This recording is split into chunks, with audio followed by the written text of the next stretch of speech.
Triathlon.com. Good morning, afternoon, good evening, whenever you're watching this, wherever you're watching this. We're going to jump in and chat about 70.3 Des Moines 2025. Current time of the year right now is mid-September 2024.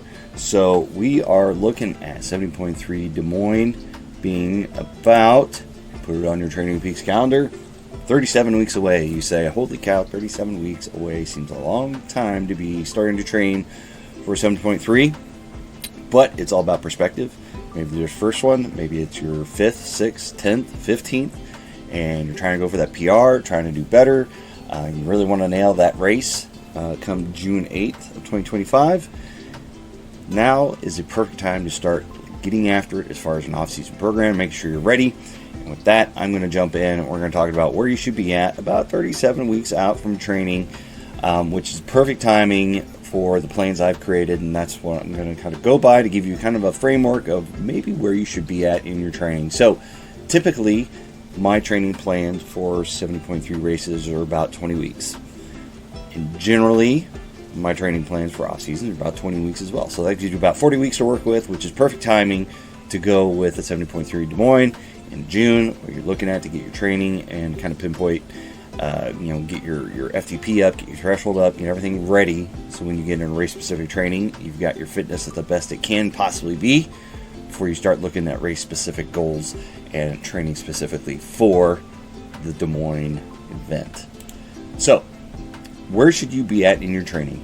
My race is in June 2025. Now it's September 2024. What should I be doing? Should I be doing any training whatsoever? I like to have organization to my training rather than just kind of hodgepodging it together and kind of like, well, I think I'll do some swim, bikes, and runs this week. Kind of like to have a roadmap of where to go, what I'm doing. It gets me motivated. It helps make it clear in my mind what I need to be doing for that week, what I need to focus on, make sure I'm not overdoing it, make sure I'm not underdoing it. Just making sure that I've got my focus on the goals of what I want to do at the race to make sure I'm on track with that. Even 37 weeks out, I've got a sprint triathlon this weekend, so I've got to detail that in. I'm doing the Kansas City Marathon come October 18th, I believe, or 19th.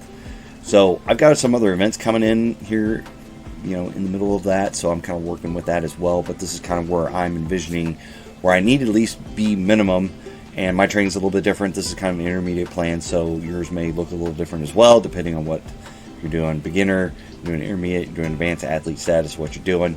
So it's going to be looking a little bit different, but from what I've surveyed in the group, I think most of the people out there are kind of intermediate level to beginner. So what we need to be doing at 3 weeks into our off-season plan, so we're 37 weeks away. We've got a 20-week race-specific plan, and we've got a 20-week off-season plan.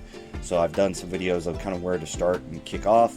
For the intermediate plan, you kind of start off doing finding your zones and doing some testing to see where your FTP's at, where your threshold's at for running.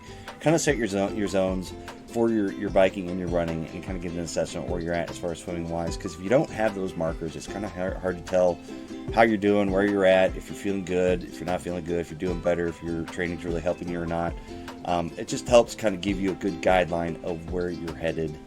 Because the off-season program, you will have a few other testing weeks in there, so hopefully over the off-season program you are building up your strength over time as far as swimming, biking, and running, and doing some strength training as well. As you'll see in this week, it's a build week, so your volumes are getting up a little bit more, your intensities are getting a little bit more, and we're adding in strength work as well.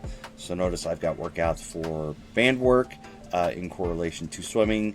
Again, this is just groundwork. You can get into the intermediate plan, Training Peaks, download it, and then you can access the premium features of Training Peaks that allows you to move around and shift workouts. So that doesn't mean you have to do it on the day it's planned. This is kind of optimal the way I originally make the plan before when it just goes out in your Training Peaks marketplace. So keep that in mind. It's not set in stone when you have to do these. So if you got Friday's your off day, and that's when you can do your long bike rides, do them on Fridays. If Sunday is your off day to do long runs, do them on Sundays. Flip-flop around if you need to. It's not the end of the world if you have to move it around, so make sure it works well for you in the end.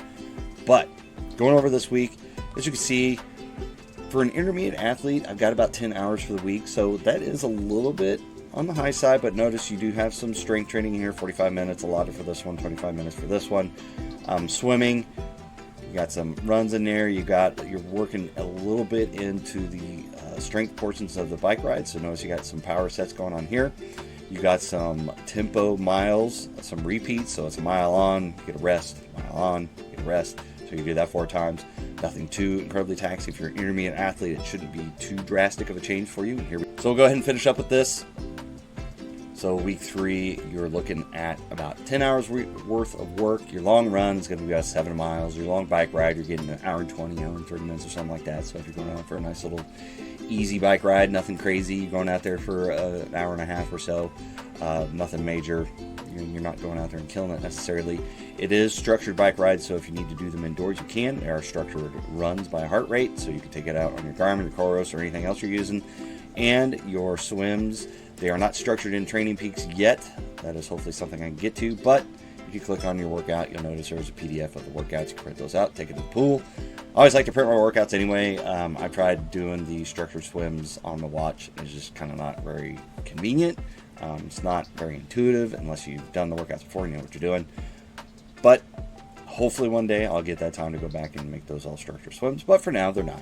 You just go to the PDF, print it out, and do the workout. But want to kind of touch base with you all, make sure that you guys are staying on track as far as making sure that you've got the eye on the prize for Sunday going 3 Des Moines 2025.